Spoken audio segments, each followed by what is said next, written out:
in order to even score anything. So then you go towards one ball, and if you get, there's a, okay. So anyway, if you go partially around this buoy a little bit, that's called, you get a half of a buoy, okay, right in here. Then if you get back around that buoy and back in here, you get a full buoy count. That's 1, okay? So as you go around the buoys, you can get 1.5, 2.5, you get 1.5, 1, 1.5, 2, 2.5, 3, 3.5, 4. So you can kind of go around. That's just to know kind of where you are on the course. But it is possible to get a half buoy. But you have to go around the red balls to get a full buoy. There are green balls you guys have in your course. That's called a mini course. In a regular tournament, you can use the mini course for practice at any time that you want. In a tournament, you have to go around the red buoys, the big ones. Okay. If you want to practice on the mini course here, then you can just go, through the mini course a little bit smaller, and that still helps you learn about where to turn and how to turn. Okay.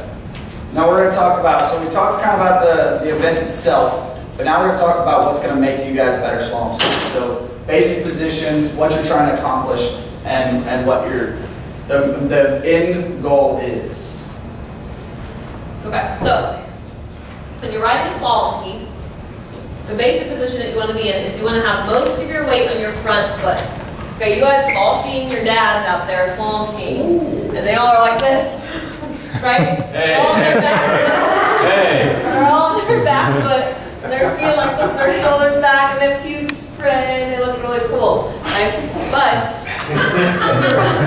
when you're riding in the back of the ski, that's the brakes of the ski. I wish you guys could hear. Those are the brakes of the ski. So if your ski is not flat on the water like this, and you're pushing water, it's like this, you're literally like slowing down as you're going through the course. So you want to think about having your weight on your front foot. Now I'm left foot forward. And it doesn't matter which, if you're left or your right foot forward. Right. Just as long as you're on your front foot. Left or right foot forward. So get into the position that you would want to be on the ski. Okay. See when I push her, she doesn't move. Now get into dad's position. See how she goes back? Okay? So we want to stay out of another good one. We want to stay out of dad's position, okay? We're really just kidding.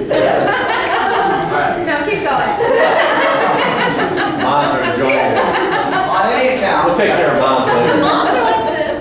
Dads are like this. Alright, so on any account, she's got 80% of her weight on her front foot. Almost, a lot of times when people slalom ski, they put a lot of weight on your back foot. You have to always remember that you want to push on your front foot, and you want your front knee to be bent over your toes. See what happens when she did that? She bent her ankle. Can you guys see that? People always say, bend your ankle. What does that mean? A lot of people say, bend your knees. So if I'm like this when I'm on slalom ski and I bend my knees, I go like this. Right? All that did was put you into a different dad's position. Yeah. We don't want to do that. Okay? We want to bend our knees forward and see, watch where my hips are. They're right here. If I bend my knees forward, my hips come a little bit forward. Hey, but I still stay really up and down like this. Is your rear foot heel in the ski actually off the heel? I mean, you said 80% of it on the front foot. Do you feel that your back heel is off the ski a little bit? Not really. It depends on your bindings, I think. Okay. But I always like to think about having all my weight on my front foot. Okay. It's not going to all necessarily be on your front foot, but you want to have a lot more weight on your front foot than your back foot. Okay, thanks. But definitely, your back heel is still going to be on the ski. Yeah, your back heel will still be on the ski. Okay. Who's the back? Okay. So, like I said, you want to have that weight on your front foot, right? And you want your knee pushed forward over. See how I get down to this nice bend with my leg? Like this. Okay, so then I'm going to be in a really good, strong, upright position. I'm not leaning back like this with my chest out, and I'm not leaning forward with my chest down. Okay, I'm going to have my shoulders are going to be lined over your hips, which is going to be lined over your ski, right, like this. Okay, this is just if I'm just standing right behind the boat.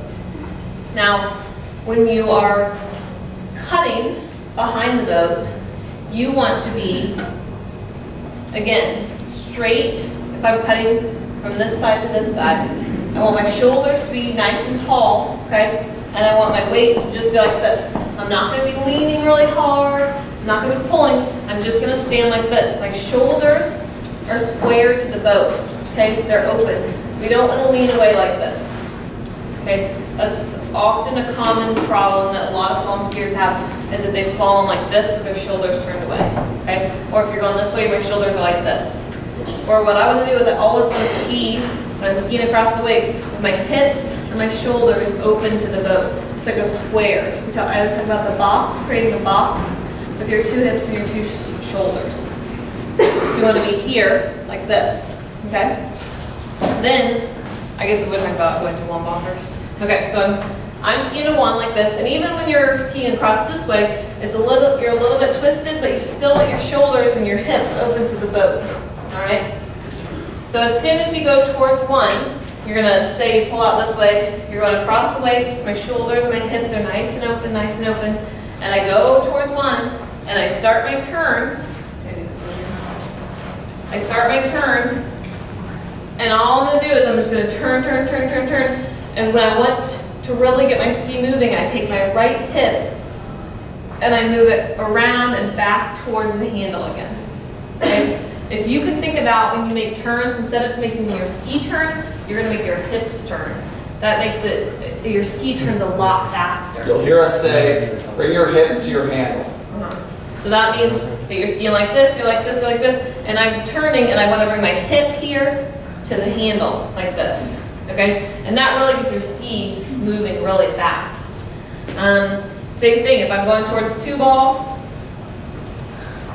I'm cutting around this way, I'm going. My hips are a little bit open here, out this way, and all I'm going to do is take my hip to my handle and bring it back this way. Okay? But see how my shoulders and everything are always really upright. You can start with two hands on the handle when you're going around all the buoys. If you'd like to, a little bit later, some of you might be at the point where you're letting go with one hand. Then that's why you see a lot of slalom skiers let go with one hand. And that's just to let their bodies get away from the rope just a little bit more. And then you're going to bring the rope right back in here. But you never want to let the rope get really far away from your body.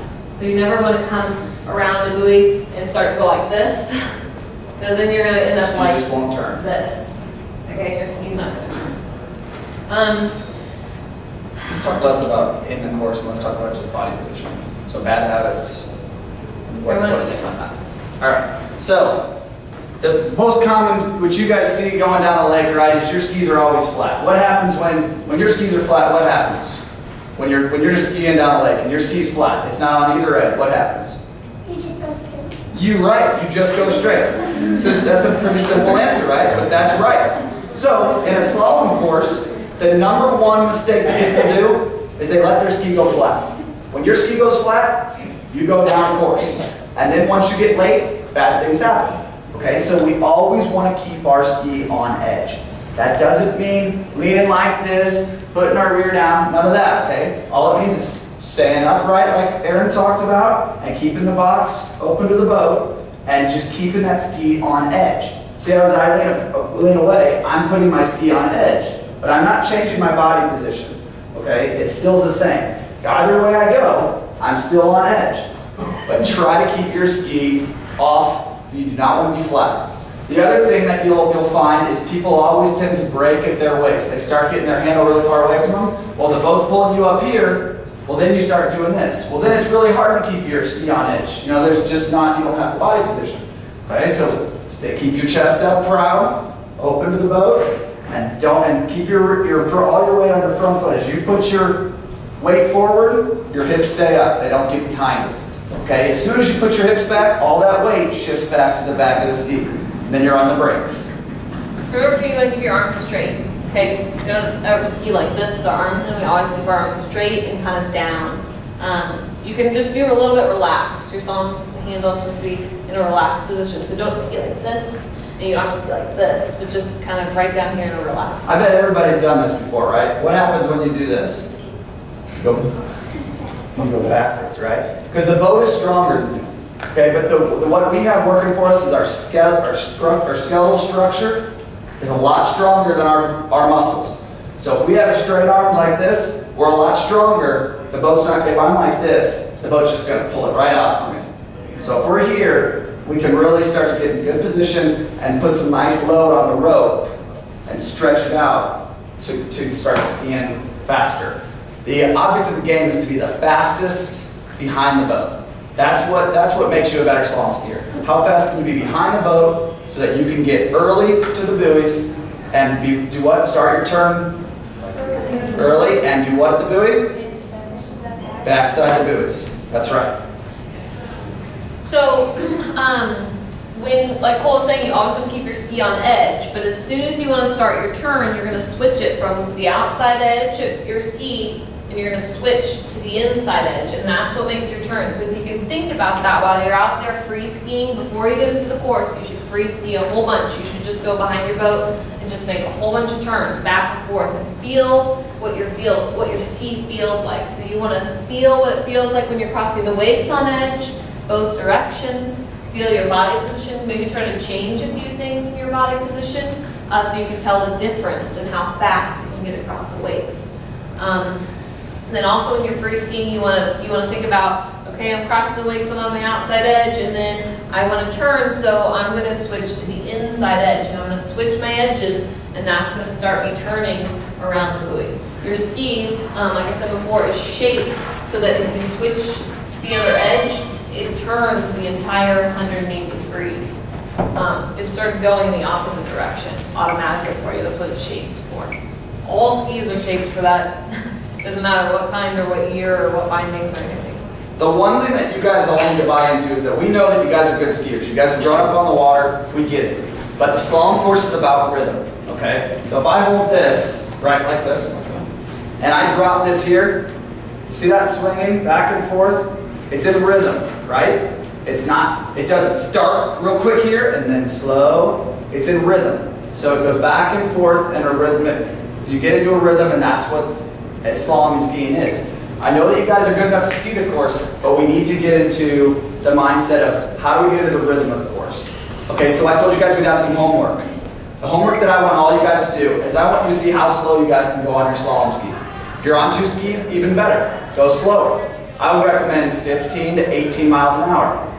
Then go through the slalom course. Okay, and all we're trying to do is start our turns and backside the buoys. When we can do that at 18 miles an hour, then go to 20 miles an hour. Or let's say we start at 15 or we start at 11. We both spend at least a month free skiing before we ever go into the course. You might not have quite that much time, but you may want to try to free ski just a few times first. Just like I said, so you could think, as soon as you get in the course, your mind immediately leaves the slalom or leaves what you're doing, what your body's doing, and you think about, oh, I've got to get back to it. I've got to get 2 ball, I've got to get 3 ball, as opposed to working on your form. The more and more that you can work on the form, the faster the slalom course you'll be able to get all the buoys and start speeding up. All right. What else are we talking? What else do we need to talk about? Okay, so. Do you guys have any questions? You guys are all sitting there with blank stares. Yeah. Ready to ski, aren't you? You're like, stop talking, let's go skiing. Go ahead. Is it hard when you start? When you start doing the course?